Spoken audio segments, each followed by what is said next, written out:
Welcome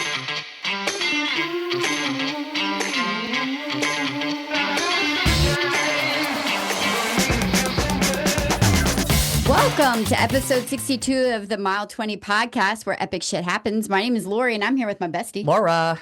And we are coming to you today fresh off of the Delaware Running Fest Marathon yesterday. Yep. We're going to be discussing that today, an honest review of what our experience was like. Very honest. And probably comparing a little bit, because we also ran Rehoboth. We've run that one twice. And if you're trying to choose a Delaware race, which one we would probably recommend you. Oh, I know which one I'm going to really recommend. It might be a little bit of a spicy episode today. A little spicy. Little spicy. But before we dive in, if you are new to us, because sometimes when we're out there running, new people decide to tune in and listen to what we experience versus what they experienced and all of that. We are two best friends that have run so many marathons together. It's almost ridiculous. This was our 60-second marathon. I think 60-second. I mean 70-second. 70-second. But we probably well, that's because don't take away those other 10. In my head, I was thinking we've ran over 60 marathons together. Yeah. We were at 10 when we met for the first one. Yeah. We've ran a lot of time together, but we did all 50 states, and we bring that journey to you guys with honest reviews of our experiences, places we dive into travel, places we've eaten and stayed, and places we recommend. We backpack. We're just adventure seeking whores.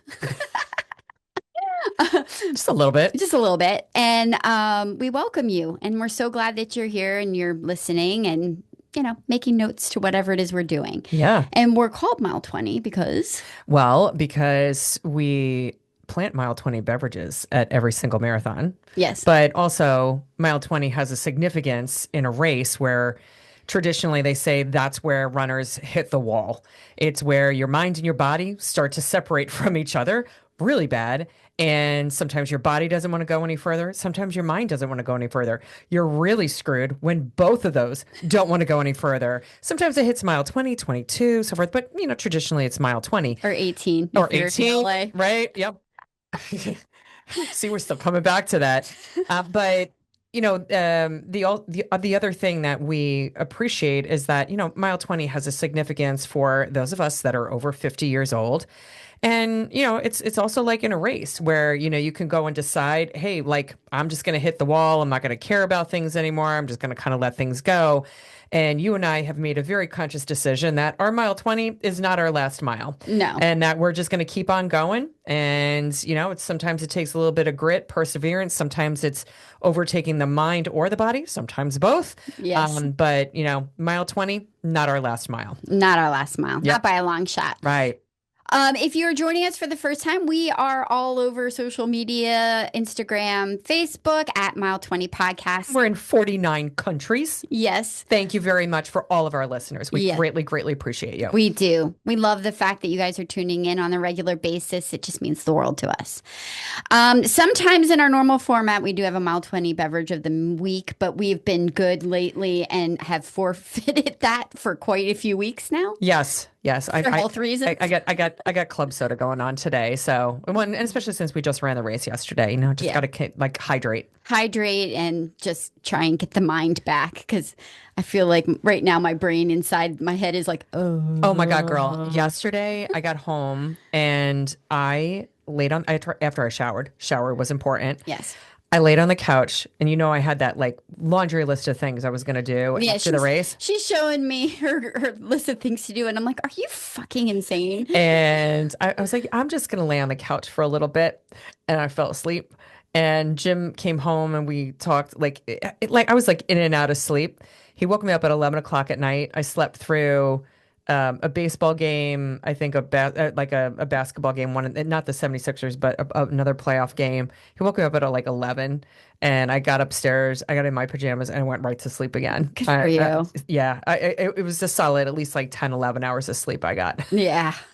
I'm jealous. I had my mile 20 beverage during the race yesterday is typically a Red Bull and vodka, and I'm hypersensitive to all things in caffeine. Yeah, you are. So I was up, even though I was physically exhausted, mentally exhausted, I could not fall asleep. So I was up until about midnight. And you drank that, I don't know, maybe like around like noon, Yeah, like it's noon. always about 12 hours. Yeah, it's It takes great. about It's 12 hours. crazy how impacted you are by caffeine. Yes, I love that boost the last 6 miles of a race. That's Yeah. all I'm going to say. Yes. Red Bull gives me wings.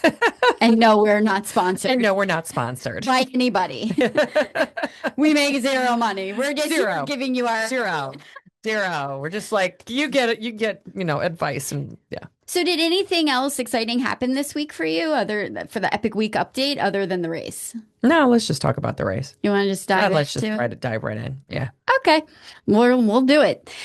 So we kind of signed up for this race because you have a. Hold on. We want to talk about our news first. Oh yeah. I'm Yeah. so sorry. I'm gonna It's skip. okay. Today is a big day, so Today's a big day. we are recording on a Monday. This will be released on a Thursday. So this is Boston Marathon Monday. Boston Monday. Yeah, and so as much as I love Boston, all things Boston, it was exciting to watch. I actually sat and watched the finish this afternoon, the men and the women's finish. I obviously didn't start from the beginning because it is a long race. But Boston was kind of getting some heat, but not so much Boston. Nike was under a lot of heat from the Boston Marathon because of the fact that the runners were saw a sign posted by Nike in the Boston area that says runners welcome, walkers tolerated. Yeah.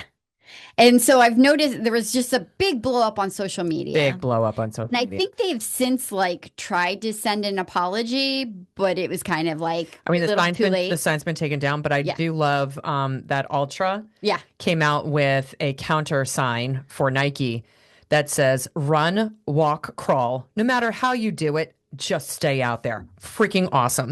And Yes. it is in the same color scheme and everything of the Nike ad. Yeah.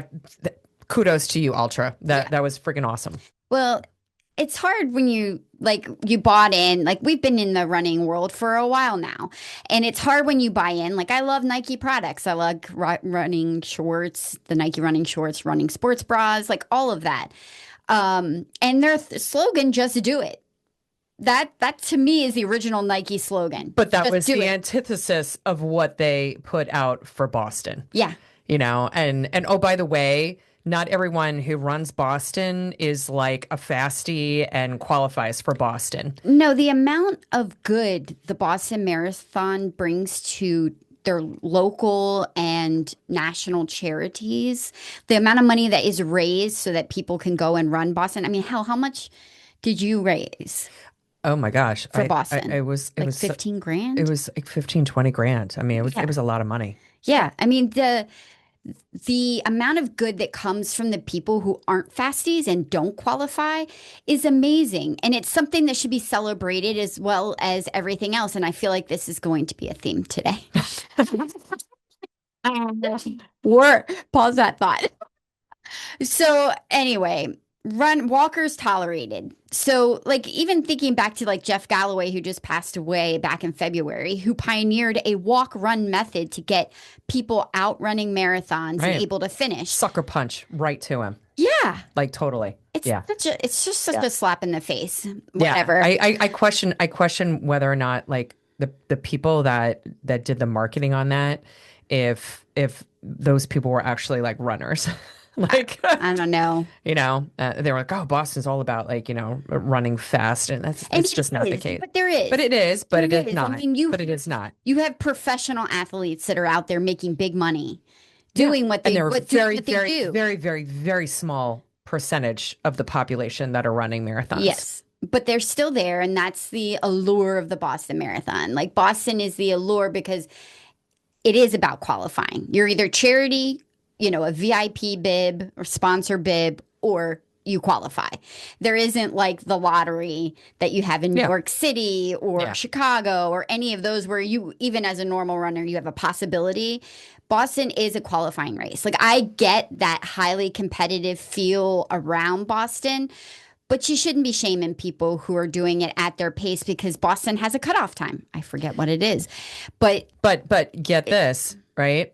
the same people who cross the finish line first are basically doing the same distance of anybody else who is like behind them, Right. right? Like, and whether you're walking, running, walk, running, right? You're doing the same distance. Yes. But they are crazy talented. Crazy talented. Crazy They're doing the talented. same distance. They're doing the same distance. We all get the same medal. Everybody's experience should be kind of similar. I mean, I don't expect there to be tape up for me to break because I'm not breaking any world records, but I feel like there should be, my amenities should be the same. I paid money to participate This in is a going to race. be a This is theme. This is going to foreshadowing. be a theme today. Yeah. We shouldn't be shaming the walkers out there. They have their place. Just say runners welcome, period. You don't need to add anything else. Anyway, but today, Shame on Nike. it's so cool. If you ever get the chance to just have the Boston Marathon on in the background, it's crazy. I turned it on just as the men were in the Wellesley Scream Tunnel. Okay. And so I just got chills remembering what it felt like high-fiving all those ladies screaming their heads off, and it was just phenomenal. But I got to see the women's Eden Rainbow Cooper finish with the wheelchair. It was her second time winning the women's wheelchair round. And it was so cool because it's a perspective that I don't think about very often. But she was like, I just want to provide, like, she's kind of emotional at the finish. And she's just like, the fact that I can be here and the fact that I can participate in something like this I just hope it's inspiring for other people that find themselves in physical challenges like me. And, there's so much focus on the running and, and that competitive piece of it. The people that are out there that have some kind of disability that are out there getting it done, it's just like I was crying. I was crying today. Yeah, that's awesome. I thought she was amazing. That's awesome. Congratulations to Eden. But both the men and the women winners pretty much just smashed, like just killed it today. There was no like pushing competition. It wasn't like they were split by seconds. They had dominating finishes. So it was really cool to watch. John Curran, he smashed the course record at Boston by 2 minutes, which I think is phenomenal. And the top three actually beat the course record from last year. It was crazy. And then Sharon Lucchetti is a back-to-back winner. That's awesome. That's a big deal. And the Americans, the top three American women were setting American records from the previous year. 5 American women went sub 2 hour, 22 minutes. That's incredible. Of That's course, crazy. all Kenyans, I think, were first, second, and third. But yeah, it was an incredible American showing for the women. And I just think that's crazy. I mean, like the elite running, I think just with, just cross training, fitness, nutrition, like things are getting so different in gear. Yeah. I just think that we're going to continue to go and see this. It's almost like, when does it stop? Like, when does that push to? It never stops, right? It's just incredible. At one point, it was like the 4-minute mile. Yeah. It was like a milestone, and I think the men are still chasing a sub 2 hour. They all just want the sub 2 hour. I mean, we saw close. the finishers yesterday. As like at the Delaware Marathon. That was crazy. The men's finish. Yeah, we'll talk about that in a little bit. But just even seeing the people that were in the front of the race. Right, because we had a lot of out and backs, and you could see like those. I mean, they run so freaking fast. So fast. Like it's just such a gift, It's just mile 5, and we're like, la, la, and they're at mile 10 already, and like just hauling it. And I'm like, I couldn't do that for a mile, No. Like I just, I don't know. It is a gift. Yeah. Yeah. But the men's finish that we didn't see it because we weren't there, but it went viral for the Delaware Marathon yesterday. They had a guy who was approaching the finish line. Yep. His hands are up. Shirtless guy. And he's like, yeah, I'm ready to cross the finish line, win this race. This guy, what was his name? Joshua something. Joshua Jackson. Pottstown. So he's a local guy. He's not far from us. Comes out of nowhere, hauling ass, like just like where he sprinting. found the energy to like, I mean, it looked like he was doing like a 50-yard dash. Like that's how fast he came into the finish. His legs were turning over like crazy and snatched it from the guy that Yeah, came in second. Carson Mello was the guy who was supposed to win or he was going to win the race, and Joshua totally overtook him and like broke the ribbon. It was crazy. It's crazy. If you haven't seen it on Instagram, definitely take a look at it. Yeah. It's like lesson to Carson. Always look over your shoulder, man. Yeah. Be aware of your surroundings Be because aware. there's somebody coming up Yes. behind you. Yes. Don't celebrate until you're across the Yep. line. Yep. Amen to that. Amen to that. Anyway, are we ready to dive in? Absolutely. Absolutely. All right. So we ran the Delaware Running Festival yesterday. This is in Wilmington, Delaware, and they have a couple of different races that go on at the same time. So at our start, we had the full marathon, the half marathon, and the 10K all started together, and then the 5K started separately. About 15 minutes later, though. Right. And then they did say that I think that they announced that there were about like 3,000 runners. Yeah. That were participating. And so it was like a record number, I think, for yes, that. that's what they said. So not sure, just because they haven't sent out the stats yet in terms of like how many ran the full or the half. But you know, record numbers for them. Yeah. So, yeah. And I think one of the reasons you would choose this race to do for us, it was a local race. It was less than an hour from our homes, easy to get to. If you're from out of state, it would be easy for you to fly into, as opposed to like Rehoboth, where you would have to fly into Philly, rent a car, and drive several hours to get down to the beach. So it's the logistics of it are a little bit easier. We did run by some hotels that were close to the start finish line. Like within walking distance. Yeah, easy I think walking there distance. was was it a Hilton Garden Inn And a Hyatt and Place. a Hyatt Place? Yeah. That were very, very close. So, and actually we saw, like, as we were finishing the race, we saw people walking back to what we assumed would be the hotel. So, so very, very easy. If you're looking for someplace close to stay. Yeah, I think my expectations were pretty low for the race. Yeah, you and I had zero expectations going into this race, I think. Yeah, for sure. Because we know Wilmington, And it was a packet pickup. So I feel like there's a lot that is if you're a packet pickup versus an expo, it's two different experiences. Like a packet pickup, I know is going to be it's a small race. Hometown feel, and an expo is going to be a little bit more planning, a little bit more involved, and a little bigger. The packet pickup was at Tubman Garrett Riverfront Park, and it was super easy. It's right by the Amtrak station. Yep. Which is really pretty historic Amtrak station. Very right on nice. the river too. Yeah, lots of parking garages nearby that you can park in to get there. I mean, I think we were there for maybe 5-10 minutes. We picked up our bibs, grabbed our shirts, and shopped. They had one little shopping thing, and yeah, I mean, we took our friend Julie with us down to Wilmington, and we just made like a little girls, like kind of morning, early afternoon out of it. Grab some lunch. We had some phenomenal pizza because we wanted to grab some pizza. So we had pizza at Pizza 316 in Westchester, Pennsylvania. I have to do a review. I told the guy I would do a review. yeah. We went there because they had really great reviews around gluten-free pizza and their normal pizza.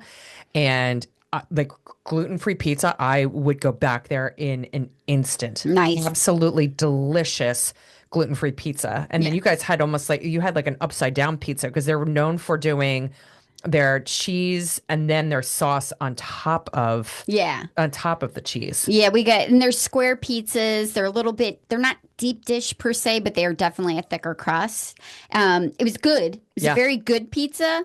Probably not my favorite out there, but I wouldn't kick it out of bed. Yeah. So it was good. But it is important to note that if you are gluten-free and if you're looking for something like that in Wilmington, we did do a fairly thorough search. And there was one place, what was it, Pizza Elizabeth? Yes.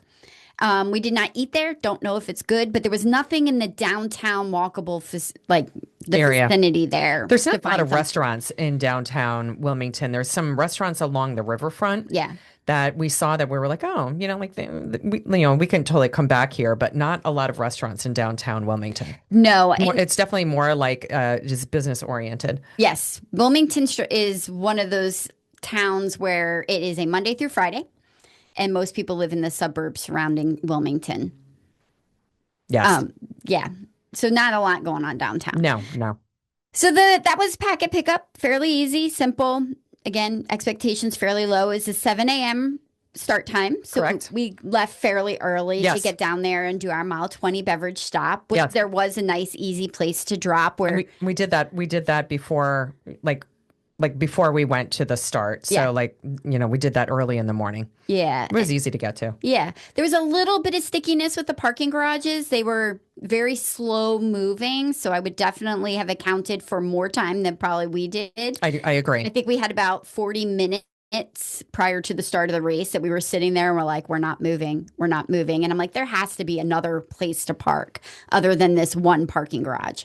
And we were able to find a lot. Was it Delaware Tech? Yeah, Delaware Tech had they had two parking lots, and there was a small little sign that said, like, parking is free on the weekends. So Yeah. we were like, okay, we're not going to get towed. And there were also about 100 other cars Yes, in for these runners. tiny little parking spaces. Very, very tiny spots. Very tiny. So if you're an oversized vehicle, don't recommend that lot I at all. agree. It I was agree. very tight. But once we got in there were pretty long Porta-John lines, but lots of Porta-Johns. I'm not sure enough for all four races. I totally agree. I totally agree because the line was super long. And when we had done our mile 20 drop off, you had seen a porta-john in a park that was like where we were turning around. And we're like, okay, let's go and hit that. So thank God we did, Yes. because if we had gotten to the start, and we would have never have been able to use the No. facilities at the start line. No, so you have to definitely Those plan lines were at accordingly. least 50 people deep. Yes. Yeah. This start has like filling corrals. What is it? Directing, Yeah, I guess. self-placement. I don't know. I don't know. It basically the way that it worked is that it had, if you're going to run a 7-minute mile, an 8-minute mile, 9, and so forth, they had placards and just kind of they were announcing, just line yourself up with what your pace is going to be. So But it's there kind are of self-directed. no pacers. No, there are no pacers, and we don't usually see pacers in very, very small races like this. No, but it is of a size that I almost would have thought, because it does boast like a 10 to 12% BQ percentage. So there's a lot of Boston qualifiers that run it Kudos to people who can qualify for Boston on that course, because that course, it's super hilly. especially the first 13 miles. The first 13 Very miles hilly. is very, because like every time, what did you say? Like you made a comment yesterday about the hills. You're just like, you Oh, it was I was in an abusive relationship. yeah. It was like hill, hill, hill, hill. Oh, I love you, a little downhill. Hill. Oh, it's so nice. It's downhill. It's an abusive relationship with the hills. It was terrible. But I'm super proud of us because we did our Chester Springs training run a couple of weeks ago, and that course is super, super hilly. It is. And I just felt mentally prepared for the race yesterday with the hills, because we knew that it was going to be hilly. I agree. I agree 100%. And we ran up every single one. I'm We very did. proud of us. We did. Amen to that. We did a good job. We did. We did. But so back to the start though, because Yes. we digress. Yes. Had a lovely national anthem. Oh yeah, that was beautiful. Yeah. No music. It was just someone singing a cappella, and I don't know the woman's name, but she was an absolutely beautiful singer. Yeah. Very nice national anthem. They did have small speakers, and there were a few times where we could not hear instructions. Could have used a little bit more volume or some speakers there, but it wasn't terrible. The start, once they started, it was like 3, 2, 1, go. There's no like foghorn or brr, like, Yeah, it was kind of anticlimactic. It was like, okay, like here we go. yeah. I was like, I think foghorns are literally like $10. Yeah, it was like, okay, ready to go. Yeah. So we went. We went. But you know what was weird? Going back to the porta johns. Yeah. So the porta johns, the way that they lined them up were like, if you lined up for a porta john, if you had stayed online, you would have been in the course, On the road. like on the road where the course was going. So like they had to clear out all the porta john areas in order to start the race. That's messed up. Because Yeah, it was very odd. because some people will just start a race later in order for them to be able to go to the bathroom. So that was really bizarre. I've never seen anything like that. Or I'm not sure why they just didn't take it around the block a little further. Like, wasn't there Yeah, like a little further around you could have taken it so you're not like going right yeah, between where the porta johns are? yeah. And It was just weird. it was a little odd. And I did see some video from the start where it looked like there were a lot of people that had stationed themselves off, like couldn't get into the corrals. Like it was too many people. And Oh, they were running from the park area into the into the corrals. corrals. Yeah. Yeah, So it was tight. I think it was a little bit tight. The Yeah, whole starting area was tight with even having that many people on the road. The road was not super wide, yeah. and they put you onto a river walk path that was again Like right away. not very wide. And so there wasn't enough time to thin out the crowd. So we were all bunched up together. It was just kind of a tight, awkward feeling And to the other start. thing that I will complain about is, and a recommendation to the race director, start the 10K people with the 5K people. Let the half marathon and the marathoners start at the same time and start the 10K with the 5K.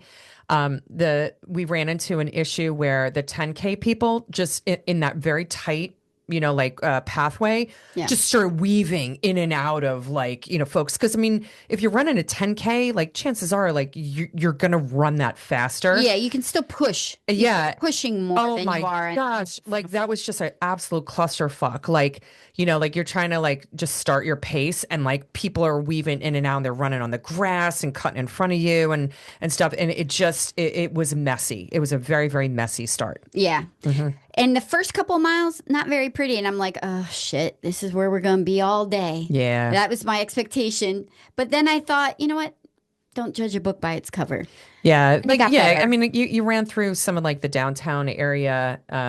They ran you through like, some, I don't know, some abandoned like warehouse Steel and steel yards and Steel yards or something. yeah. So, it's like, okay, this is the beginning of the race. It's got to get better from here, folks. And it did. It did. It did. It actually turned, the rest of it was actually, the course itself was quite lovely. If you're somebody who needs a big crowd and This a is lot of not the crowd race for support, you. yeah, There were no crowds. even when you're downtown, there was no crowds. Now, I have to say, like we can't judge what previous races have been because it was very cold and rainy yesterday. Yeah, that's true. So, maybe in the past there might have been some crowds, for other races that have been held, but this one yesterday definitely did not bring people out at all. Yeah, we got lucky. There was a big line of rain that was pushing through with the cold front. So the high was actually in the morning yesterday morning and dropping throughout the day. Yeah, it was like real feel was like 39 degrees when we finished. Yeah, we were kind of prepping for our Jekyll Island marathon. We're like, oh shit, this is not going to be good.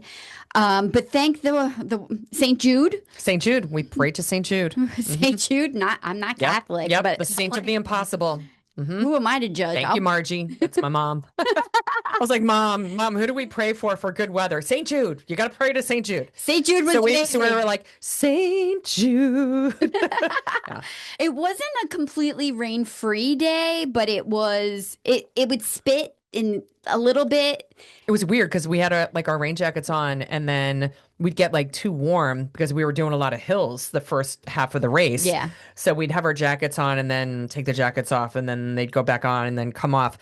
I think mostly when we hit like mile 19, that's when like the rain picked up a lot more and then the wind started kind of coming in the colder weather. Yeah. So I think for the last, X number of miles was at like 7 miles, like we kept our jackets on. For sure. Yes, definitely. And we wore tights, full leg tights, which again, because we were working hard the first part of the race It was a with the little warm. hills, it was a little warm, but I appreciated having the full tights the end of the race. Yeah, I never regretted the tights at Nope, all. me neither. I thought they were the right choice for yesterday, for sure. I totally agree. But it really the course started to redeem itself. I mean, you have lovely runs along a path along the Brandywine River. The cherry blossom trees were all in bloom and dropping petals. Oh yeah, we got a really cool video of Yes. like running through it. Looked like rain petals. Like, Yeah. I don't know. It was kind of cool. Beautiful neighborhoods with big stone houses. Gorgeous houses. Yeah. I mean, we went through some really, really nice neighborhoods. Nice neighborhoods, city parks, and then through a little, I guess it's a private school of Tower Hill Academy, which Yeah. also has some very pretty architecture in there too. And then when you come back, you kind of shoot back through town where the half, which we had seen this when we were walking to the start line. I'm like, okay, we're only a block from the finish, and this is where the marathon splits off. I'm like, this is gonna suck. Because we're going to see the finish. You And hear it. There's yeah, gonna be loud music. it wasn't People bad. It cheering. wasn't bad. It really wasn't. I didn't even notice. I think it's because the speakers were small. Yeah. The thing Thank where you God. compared about it in the morning was kind of a bonus. And there was for no, us there later. wasn't a lot of like loud music or anything going. And yeah, so Yeah. it wasn't bad. But before we even get to the second half of the race, we shouldn't forget some of the friends that we met along the We did meet way. a couple of friends along the way. We met Ken from North Carolina.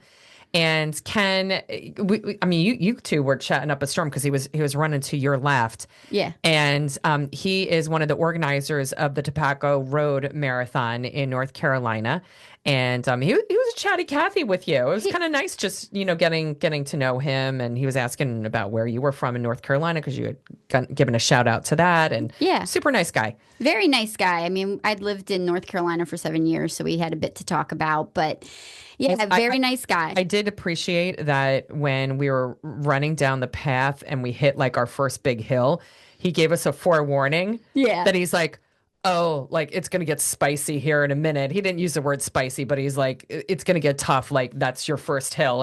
And sure enough, we turned the corner. We're like, thanks, Ken. Yeah. Yeah. And it was like, Well, mm-hmm. mine is a little bit. I hope he didn't take it personally because I was really trying to be funny. But I was like, "Thanks, Ken." I know. I was like, and like he was running a little faster than us then at that point in time. So I had yelled to him. I was like, hey, if you could remove the hill, like, before we get there, that would be great. And he got a good chuckle out of that. So Yeah, and that was a pretty spicy hill. I mean, you're definitely getting. It's just up. You're going up from the riverbed it was a from the while, too. Genuine River. Oh, Yeah, we ran up that entire hill. yeah, we did. I'm We just so, kept I going. was so proud. I did not walk up one single hill. Oh, that was amazing. I'm usually the walker. I'm so proud of you. I'm a walker, Nike. Yeah, All right. and we get it done. And I We get it just done. do it. Okay. Anyway, we also met Gary. Gary was super cool. Gary was super cool. Gary from Buffalo, New York. Yes, he was dressed up as a patriot with a flag. Yeah, like a original colonial, King colony. Yes. like patriot. Yeah. Yeah, he was so cool. Yeah, and he has run over 200 plus races, and like a lot of them have been ultras. Yeah. So I thought that was like badass, man. Extremely badass. Yeah. There was also a weird little section once we got up over the spicy hill that got a little confusing that also would be a little recommended spot with the race directors. I feel or race director. There's probably they don't get a lot of volunteers is my guess down there because They were sparse, the volunteers. the volunteers were a little sparse, the water stops a little we always had what we needed, but we also carry our own food and water. So for us, it's a little different than people who depend on those stops. I felt like there weren't a lot of stops. Yeah, there weren't a lot of stops, and they offered at most of the water stations Gatorade and water. Early on, they did not have Gatorade. They did not have any fuel offered, like gels. That no gels were offered. No, at one There was point, one where they offered bananas and some potato but chips. they were out of bananas. But when they we were got out of there. bananas when we got there. Yeah, it just as an FYI, because I know some people rely on the races to go and provide those things for you. Definitely come with your own fueling options. There also wasn't a lot of opportunity for medics if you needed anything small, like sometimes Vaseline is nice, or what's the like a hot cold compresses or whatever. Yeah. Yeah. No, there was just it was very little. They had two, but we saw two medics that were on bicycles very early on, which we thought was kind of cool. And then we saw them very, very late in the race. So that was the only two times where we saw them. And then there was a medic tent. I want to say around No, it was no, after it was after- 13. yeah, it was after 15? 15, 16 maybe. Yeah. That's where they had the potato chips and the Yeah. bananas that weren't there anymore. So yeah, there's a theme there. But they had a medic tent there as well. But again, I think that was one of the only medic tents that we saw. If there was another one, we didn't notice it, but Yes. that was one that we saw. Yeah. There is a spot around mile 5, and then back again around 10-ish Yeah, because it's area. you have to do this area twice. Yeah, so it's like a big parkway. It's the Bancroft Parkway, and it's got like a huge grassy spot in the middle of it. And you Huge. kind of run, in theory, you run up and around one, up one side, Circle. down the other, and then you come back and you go back up the same side and back down. It was very confusing because there were elites coming back from the marathon and they were hauling ass. And there was no direction as to whether you should be on the left side or the right side of the road. And she says the right or the left, meaning like of the grassy area, do you run on the road that's on the right and go down that way, or do you go down on the road that's on the left? So like, I mean, because we split the road. Yeah. Right. Like, so, when we were going down, there were people coming up the same side, but then on the other side of the road, on the other side of the island, there were also people going down and up. And we were like, what should we do? Right. Yes. And Kind of hard to describe that. yeah, and the elites coming at you and you're like, I don't want to be in their way Yeah. because Like, you're like, I I don't want to mess up anybody. But it definitely, like, I'm like, am I in somebody's way? Should I get out? Which way should I be? It was just a little bit of maybe a few more cones or a few more arrows or even a volunteer kind of telling people. And some of the lead motorcycles, I think, weren't really leading them to get people out of the way. It was just kind of an awkward part of the course. It just would have been, Awkward. very, very easy to go and have a sign that says, everybody that's going downhill uses the left side of the road, and everybody going uphill uses the right side. Yeah. That way, everybody's going in the same direction. Yeah. And that way, the elites can kind of run around, They know where they're supposed to be. Yes. So they're guessing while they're running and planning out their course. Absolutely. Yeah, that was a little confusing. Now, the second half of this race, again, is that huge out, and it's literally mile 13.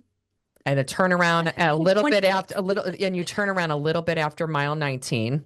Yeah. And then you come back. On the Jack Merkle Trail. So we knew about this, right? We were prepared because we just kept saying, well, this is like our training runs when we run the Chester Valley Trail, where we start in a parking lot and we just do a big long out and back. So it's like, okay, it's just like a training run. Yeah. So I don't know about you. I think we both were like mentally prepared that like, hey, this like it's going to be the same scenery over and over. Correct. But there are long stretches where you're looking down the trail and it's a very, very long trail and you can see it straight out.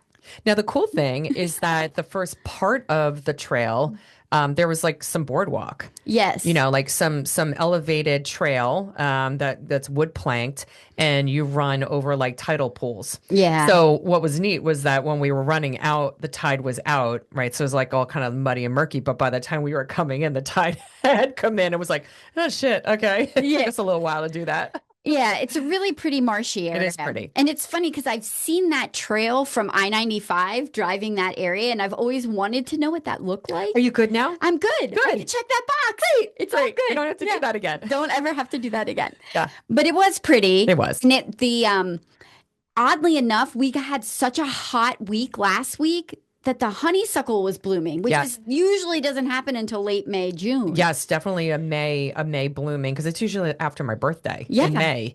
And like you kept saying, oh my God, what is that smell? And then it was like, oh my God, the honeysuckle's already out. So that was nice. We kept getting like wafts of the honeysuckle, which I love. It was very nice. And there were lots of like, we saw great blue herons and Canadian geese. There's lots of birds. Lots of water. Yes. Yeah. Now, there were 2 eyesores on that part of the course. Were they eyesores? I don't know. All of a sudden, we saw this really big mountain to our left. That's not a mountain. And we ran by the landfill. That was. It didn't smell it. Good news. Good news. It did not smell probably because of the strong winds we had of the westerly. Yeah, we had a nice tailwind going out and a headwind coming back. Yeah. But yeah, we passed by the landfill, and then right after we passed the landfill, there's a prison. So that was kind of interesting. It's like, well, I was like, oh, and we get to see it again coming back. Yay! Yeah. But it was nice. Yeah. But also, because of the way the course was, you do go out and back. There is between mile 20 and 21 a weird little neighborhood loop where you go off and you get You just do a block on in a neighborhood, which was a cute little neighborhood. But because of that, we were able to put a mile 20 beverage stop in like in one spot where we hit it Twice. 3 times. Well, we could have hit it We could have three hit it three times, but times, we but didn't need to. we hit it twice. Yeah. So I put a little fireball in our bag. Yeah. We And then didn't get a picture of that. no, we did not. We did not. But we got a picture of the mile 20 beverage like Yes. that and then when we got our mile 20 beverage, we actually met up with this girl, Sarah, who's from New Mexico, originally from Wilmington, Delaware, and she was running her third marathon.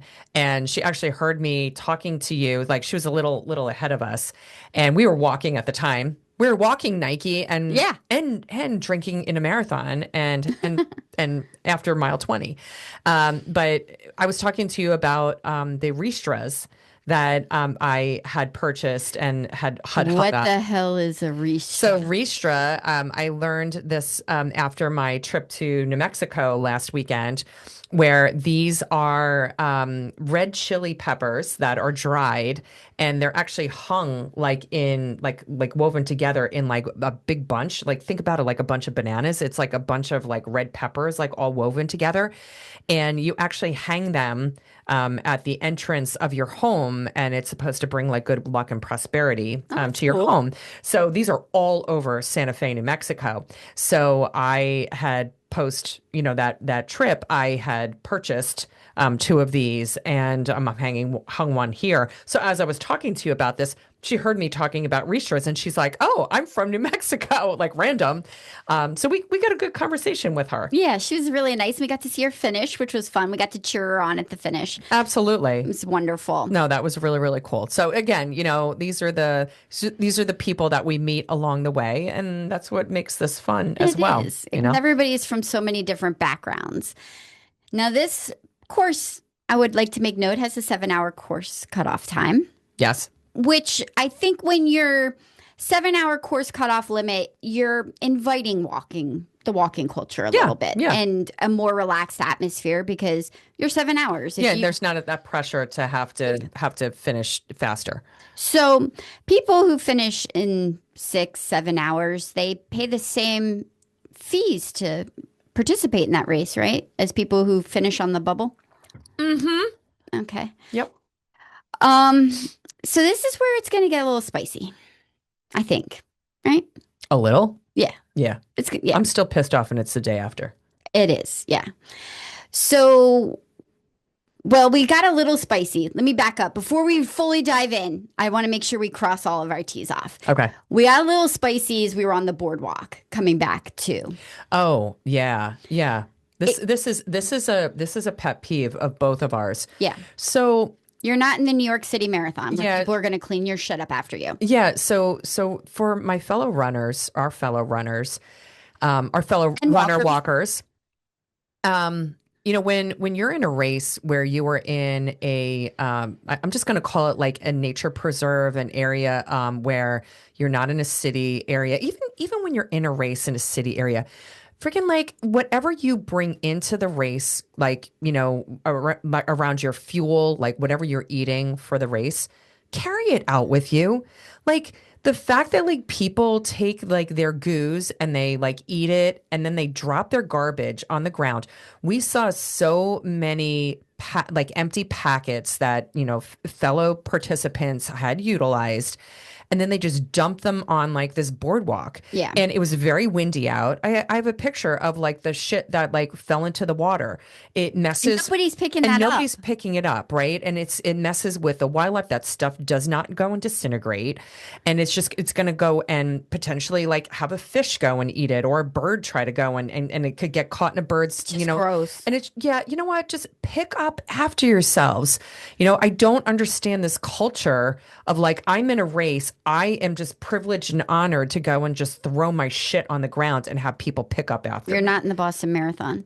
So just please, like that, we just implore people, like, and especially when you're in a park, a nature preserve area, A wetlands. We were wetlands. on a boardwalk over a wetlands. And it was windy out, and this stuff just carries. Just pick up after yourself. Just- That's all we ask. Yeah, please. Pet peeve. Pet peeve. Pet peeve. So we were a little triggered. Mm-hmm.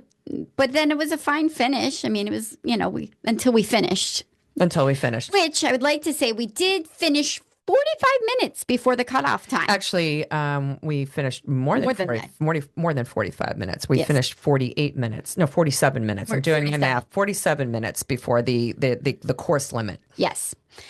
We crossed the finish line. We look at each other. We're like, look at us. We're like, give at each other a hug. us. Like, go us, go us. Let's go get our medals. Let's go get our Mylar blankets.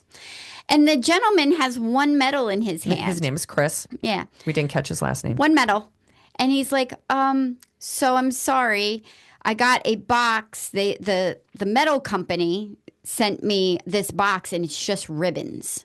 And not ribbons we thought, with we thought that medals. there was going to be medals in here, but it's just a bunch of ribbons. And he's like, but I have one left if you'd like a picture at the finish. And I'm like, no, my picture at the finish is going to be an exact replication of what I got, which is nothing. Thank you. So Nothing. No medal. So we don't know when they ran out of medals, but like, look, this guy Chris, don't know what his role was in the race. Very, very nice gentleman. He seemed very apologetic. His job. Hated to have his job. He took pictures of our bibs, and we were promised that they would mail us our medals. But the bullshit line that Chris gave us that said, oh, we thought that there were medals in this box, and when we opened it up, it was empty. Y'all, do the freaking math, all right? The average size medal maybe weighs like a couple of ounces, right? Yeah. You throw 50 medals, even 100 medals in a box, that shit's freaking heavy. It's going to weigh a significant amount. Yeah. This guy had a box that literally was just full of ribbons. So logistically, if the race director or any of the volunteers We're moving the box. were moving the boxes and they just felt it going, This one's light. this one's lighter. So honestly, like, I think that the line that Chris gave us yesterday, he was probably told this is what you need to tell the finishers. Freaking bullshit. Because like anybody who would have done a logistics check before that race should have known like how many finishers or how many participants. They have a cap of 1,000. Right? 1,000. They didn't have enough medals for the number of people that ran that race yesterday. If I was a first-time marathoner, I would have left Deflated. that marathon crying. Like I would have deflated. cried over it. I mean, we were pissed, and that was our 72nd marathon, and we were freaking pissed. Because it's never happened. Never happened, Delaware. Never happened, You're the Delaware Running. first. You're the first. Shame on you. Shame on you, Delaware Running Festival. Yeah. Like, I mean, when we were in Austin, we were watching Austin hanging the medals up the day before. I have video of them hanging up the medals And, the day oh, before, by the way- making sure that they were all out. And oh, by the way, the day before, it was like raining the day before, and they were covering over the medals. They had everything Yes. like all lined up. So, weather not a factor for the Austin Marathon, but this wasn't like the only thing that kind of got us. So we're walking away now without a medal, going, wonder when we're going to get that. So we'll keep our listeners updated as to like how long it takes this. We'll let you know when we get them in. Yeah, when we get them. But then it's freezing cold, right? Like at this point in time, it's a real feel of 39. We're both like soaking wet from the rain. And guess what? No more Mylar blankets. Yeah. Like they ran out of those too. Well, they didn't even know. There was nobody there to offer them. But we saw them. We saw them in the garbage. Yeah, People yeah. threw them away. People We saw had people walking with Used them. ones, right? Yeah, Yeah. yeah. But we did not get one. We didn't get one. Again, we were 47 minutes still before the course limit with a lot of people still behind us. Yeah. All right. And then Oh yeah, I'm a big fan of the beer after the. I get a Beer free and beer. food. Beer and food. So the food, we had a choice between apples, bananas, potato chips, and like some cheese thing. things, which is fine. Yeah. Whatever. I mean, that's typical. But Last night, but people who finished before us. last night, I'm looking at Delaware's Instagram account, trying very desperately not to be enraged by what I just experienced. And then I see, not only am I watching people getting the medals put around their necks that And I walking did around not with receive, Mylar blanket. and walking around with Mylar break, but somebody was taking video of chicken tacos. They're like, "Oh my God, this is amazing!" And they're like, "Yeah," and they made chicken tacos, and I'm like, "Oh." There were chicken tacos. I even made a comment. I'm like, or no, I messaged them because it was on their story. And I'm like, I didn't see any chicken tacos. And I got the response, yeah, they ran out of ingredients with like a sad face. And I said, and medals. And then they also sent me a sad face. So to me, the appropriate response from somebody on social media should have probably been, oh my God, I am so sorry about that. Like chicken tacos, whatever. I kind of get it that you could run out of stuff. But you know how many people you have a cap that you should be preparing shit for. And by the way, like when we started walking through like the festival area, there was no There's no festivities. festival. There were no people Broken left. down tables. Everything was broken down. They had tents that were being broken down. And I mean, there was nothing. There wasn't even like music playing at that point in time. No, there was Auntie Anne's if you wanted to buy some pretzel stuff. And I went over to the beer tent because I'm like, well, let's see if they have some beer.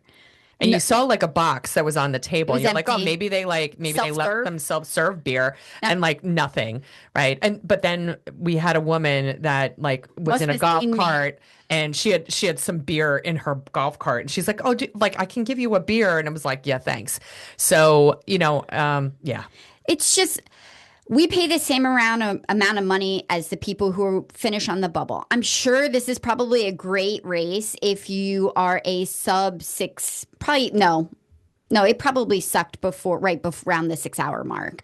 So I would say if you are a 5 hour to sub 5 hour marathoner, probably a really nice race for you to but we do. wouldn't know. But I wouldn't know because that's not the experience I had. And to me, the true culture of a race is how you treat the people that have been out there for hours. I know it's hard to run a marathon. People can do it in 2 and 3 hours, and they're physically taxing their body. They're pushing their body beyond their limits. I get that. But they're also finishing in 2 to 3 hours. There are also people out there on the course that are pushing their bodies as well, but they're out there for 6 and 7 hours. If you're not going to have facilities for people at the 7 hour mark, Don't have your course open for 7 hours. no, you should have your course cut off at like 5 Or or 6. congratulations for, hitting a record 3,000 plus people, but sounds like your logistics did not go and keep up with that record number. So wah to you guys. Yeah, it was very Terrible. disheartening. Absolutely terrible. And I really was trying to calm down, but the chicken tacos at the edge last night and the response I got.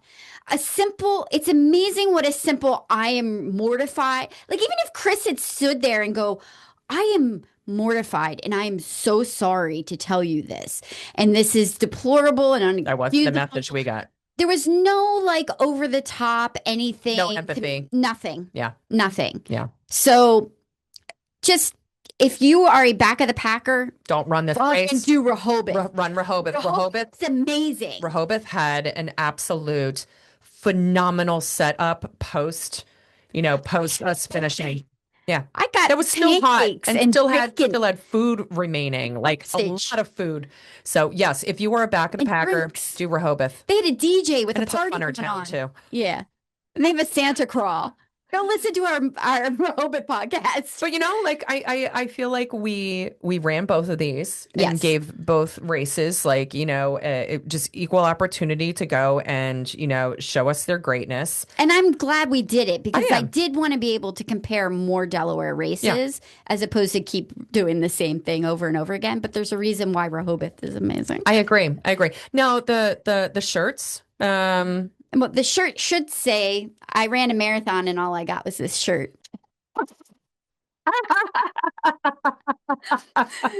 That's it. Yeah, because like our medals, no medals on our medal wall today. Yeah. So no medal Monday for us. Yeah, Yeah. can't attest. It looked kind of nice. I think it was like a salute to the 250th anniversary of our country, but But we wouldn't know because we don't have the medals. don't have it, so can't talk about it. But the shirt is an Under Armour. It's a nice shirt, pretty color. I like the fact that it says marathon. Not Yeah, it's a different color than what we have. It's kind I of like don't think it has a year. a maroon Does it have color a on year it. on the back? Nope.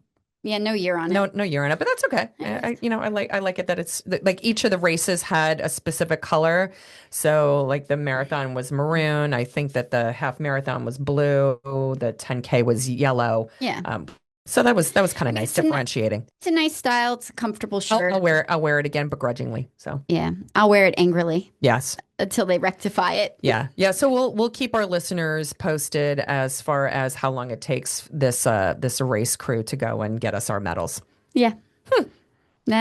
I'm just left Yeah. still speechless Now, where did we and go? angry. Yes. But so being that we didn't get the chicken tacos Or a medal or a medal at the race, or a blanket. where did we end up eating afterward? Oh, so there is a place outside of Wilmington on a 202 or Route 202. 202, Yeah. yeah, called the Charcoal Pit, which my son went to the University of Delaware, so I've driven by it, and you live kind of in the I've area, so driven by this place for years. years, and it's got like the old Very style, retro. yeah, very old style, signage out front. I'm like, every It's like time, it's always lit up pink neon and it's yeah. charcoal pit. It's like, oh, that sounds like a place I got to go. And I've never gone there before. No, so we're like, let's go to the Charcoal Pit.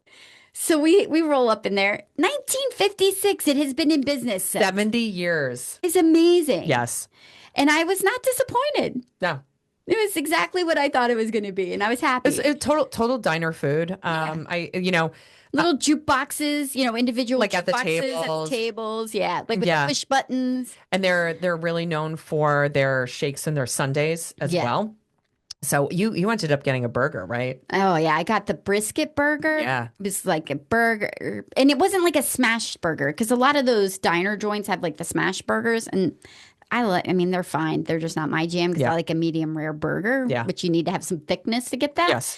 So it was just I got a cheddar and then brisket and barbecue, and it was really good. Yeah. It's messy, Messy, but yeah, you were Yeah. totally digging that. And I got a Delmonico steak. Yeah, I get the burger. It's not diner food. I get the burger. Although above the charcoal pit sign out front, it does say steaks really And I was big, like, like they're proud of it. Like I'm not sure. Like you know what? My desire for like a higher quality steak, less fat in it. I could just have a different standard for steaks. Yeah, but they did have an option of a gluten-free bun for a burger.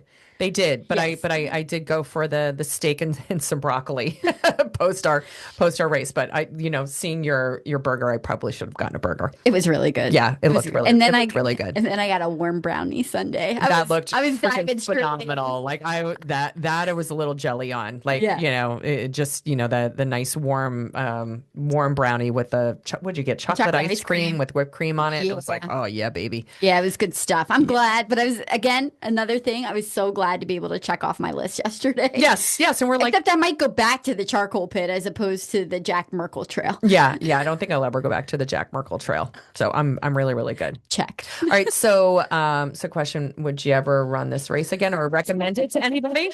Okay. Me, no. Back of the pack, not recommend at all.